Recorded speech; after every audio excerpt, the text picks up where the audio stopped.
Bonjour à toutes et à tous, bienvenue sur Karture. Dans cette vidéo, on va faire le tour du salon de l'automobile de Montréal qui a lieu en ce moment au Palais des Congrès. J'ai souhaité être le plus efficace possible afin de vous montrer un maximum de voitures qui sont présentes dans le salon, mais majoritairement celles qui m'intéressent le plus. Donc on commence tout de suite par cette Shelby.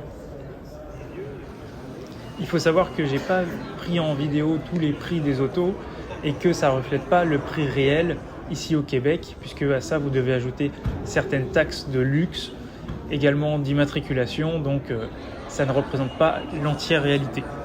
Puis également, je tiens à préciser qu'on ne se rend pas forcément compte à travers les vidéos de la taille de certaines voitures, comme par exemple ce pick-up. Là, selon moi, on est dans la crème de la crème avec ces incroyables supercars et hypercars. De voir une Ferrari Monza SP2 ainsi qu'une SP1, c'est incroyable, puisque d'autant plus qu'au Québec, elles ne sont pas autorisées à rouler et à être immatriculées. Donc de les voir comme ça aux yeux du grand public, c'est tout simplement exceptionnel. De plus, je ne m'attendais pas du tout à voir cette Bugatti Super Sport qui est quand même très très rare et à un tarif qui est tout simplement démentiel. Mais ma grande raison de ma venue ici au salon, et ce à quoi j'aurais pu payer même 2 fois plus cher le prix du ticket, c'est pour les véhicules que vous allez voir à la fin de la vidéo, donc restez jusqu'au bout, parce que croyez-moi, vous n'allez pas être déçus. C'est ma première fois au Palais des Congrès et j'étais vraiment surpris par le bâtiment lui-même qui est magnifique. C'est organisé dans plusieurs salles différentes, donc on est censé marcher à travers justement tout le palais pour sauter d'une salle à une autre avec des ambiances qui sont parfois totalement différentes. Et comme vous pouvez déjà le constater, il n'y avait pas forcément que des autos au salon de l'automobile, mais il y avait également des bateaux, des jet skis, des motos, et où je vais vous montrer 2-3 choses que j'ai pu voir avant de rentrer un petit peu plus dans le vif du sujet. Petite précision également, là il n'y avait pas beaucoup de monde parce que j'étais présent dès l'ouverture, donc c'est pour ça qu'il y a pas mal d'exposants qui justement étaient en train encore de peaufiner leur stand. Donc, et c'est aussi la raison pour laquelle vous ne voyez pas beaucoup de personnes qui circulent à travers les couloirs des allées.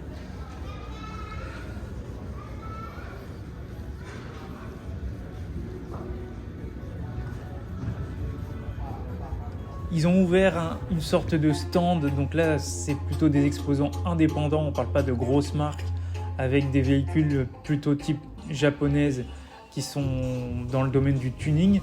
Donc là on est dans du tuning qui est selon moi du très très haut de gamme, avec une qualité qui est vraiment poussée au maximum. Il y a du gros travail sur chaque véhicule, donc vous allez le voir par vous-même dans les finitions. Quand on regarde tout ça en vrai, on est encore plus surpris par parfois les détails en termes de matériaux qui sont utilisés, que ce soit dans le moteur ou même à l'intérieur dans la sellerie.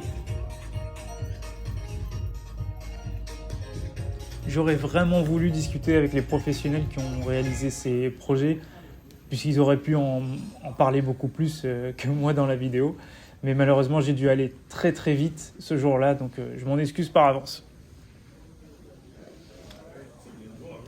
Je rappelle que le Salon de l'Automobile de Montréal est ouvert jusqu'au 28, donc n'hésitez pas à prendre vos places. Et il ferme relativement tard à 21h, donc même si vous n'êtes pas forcément libre en journée, vous pouvez toujours y aller après votre journée de boulot. Selon moi, le plus gros point fort du salon, c'est justement la diversité des voitures qui étaient en exposition et la diversité des professionnels. Puisque d'habitude, dans certains salons, on est plutôt axé dans une seule position. Et là, il y en a vraiment, selon moi, pour tout le monde. Et que ce soit même les plus petits, avec certaines activités que je n'ai pas pu filmer, comme par exemple plusieurs simulateurs. Il y en a vraiment pour tout le monde, selon moi.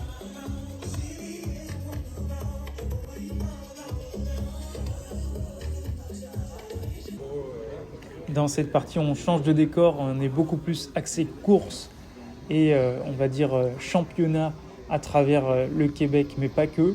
Donc je ne me suis pas vraiment attardé dans cette partie-là, puisque on n'est pas vraiment dans la partie découverte des voitures, mais c'est plutôt pour les personnes qui souhaitent participer justement à différents championnats. Et j'ai oublié également qu'il y avait des goodies à travers tout le salon. Je me suis également arrêté sur quelques engins assez originaux. On n'a pas l'habitude d'en voir tous les jours, donc je me suis permis de les filmer.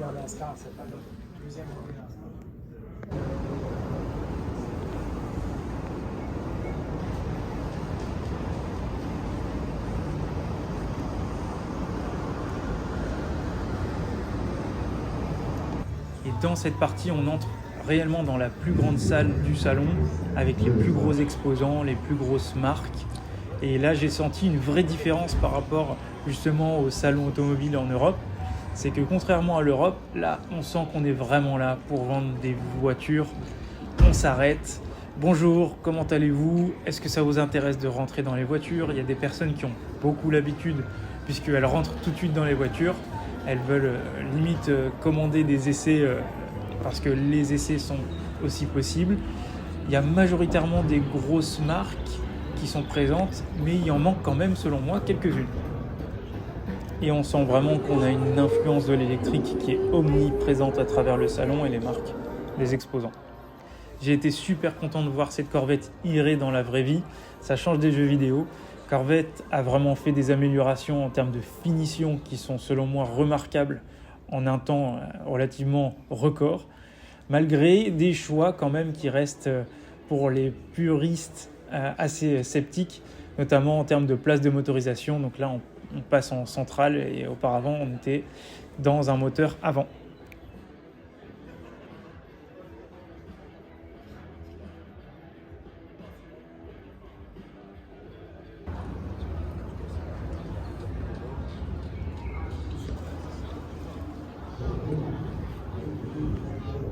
Agréablement surpris de voir que Lamborghini avait un stand aussi imposant ici à Montréal, puisque Lamborghini avait pour politique dernièrement de plutôt focaliser leur marketing sur des événements uniquement réservés aux clients de chez Lamborghini et non au grand public. Et malheureusement, il n'y avait aucune dernière Lamborghini Revuelto qui était présente lors du salon. Là, on peut voir quelques voitures personnelles de Luc Poirier, donc célèbre entrepreneur québécois.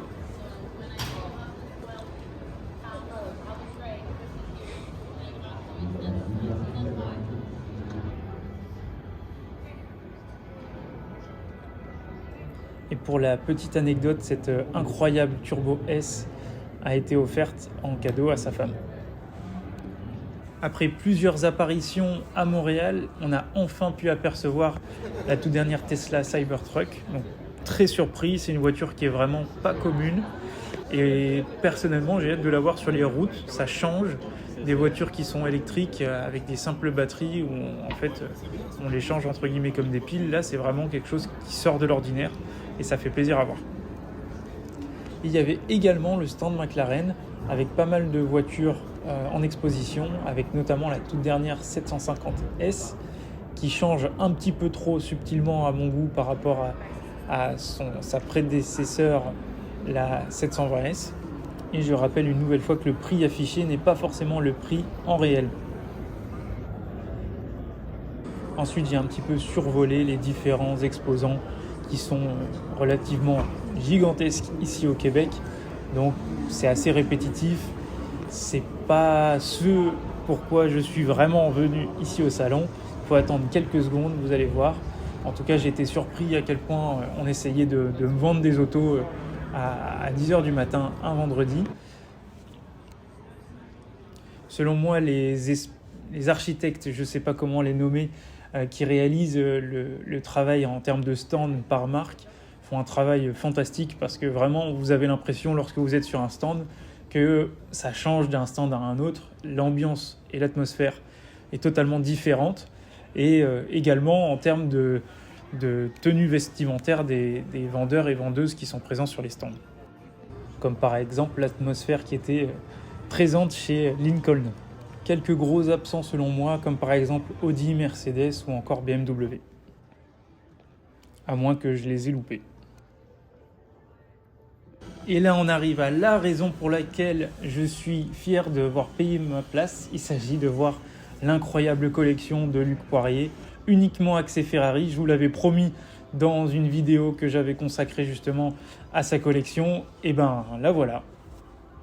Bien évidemment, je pourrais en parler des heures et des heures. En tout cas, c'est remarquable de les voir toutes réunies en vrai de cette manière-là. Il avait parlé récemment du fait de changer en termes de couleur chaque modèle. Et je vous avoue qu'il est très très réactif puisque j'avais fait la vidéo il y a quelques semaines et j'avais vu que certaines voitures qu'il avait étaient encore rouges, en Rosso Corsa on va dire classique. Et il a réussi en aussi peu de temps à avoir plein de modèles différents avec des couleurs qui sont totalement différentes, ce qui rend la collection selon moi encore plus unique et rend la partie intangible de la chose encore plus intéressante. C'est selon certaines rumeurs, et je pense que c'est totalement véridique, la plus grosse collection de Ferrari dans tout le Canada. Et si je peux me permettre, il y a certaines voitures comme cette Pista Spider où on n'est pas dans une Pista Spider entre guillemets classique, mais où en termes d'options, on n'y a pas été avec le dos de la cuillère.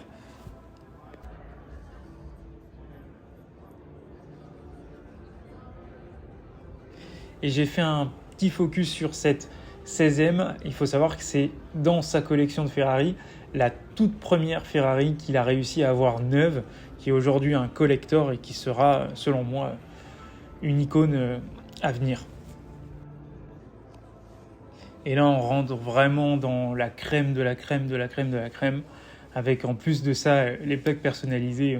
C'est vraiment remarquable de voir toutes ces Ferrari réunies au même endroit.